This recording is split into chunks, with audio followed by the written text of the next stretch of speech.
After years of overcrowding, the Yellowstone County Jail now has some much-needed extra space.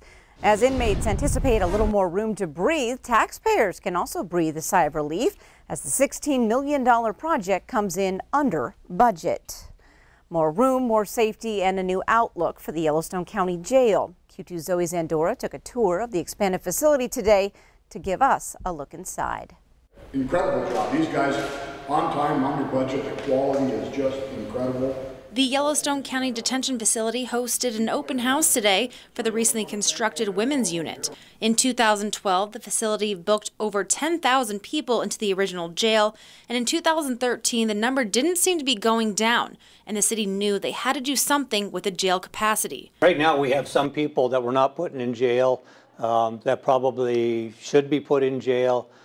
Just basically because of the space. You know, when we get up close to 500 people in the existing 286-bed jail, there are some people that we have to turn around. From 10,000 people booked back in 2012 to 6,700 today shows the conscious effort the city has made to keep those out who don't belong in jail and those in who do.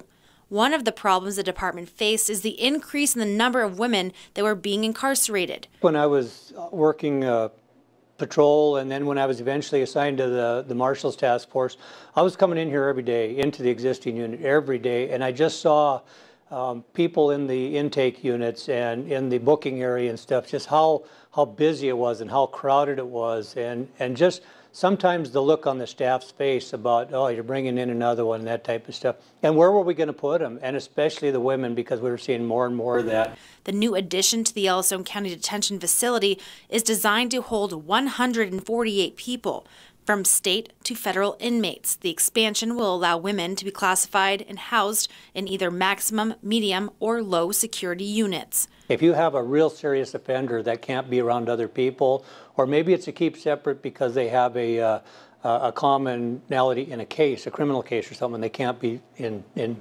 contact with each other, we wouldn't allow us to have somebody out of their cell without having everybody else locked up.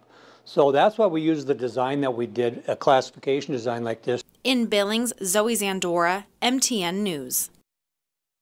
And Zoe tells us Sheriff Linder expects inmates to move into the new space within the next couple weeks.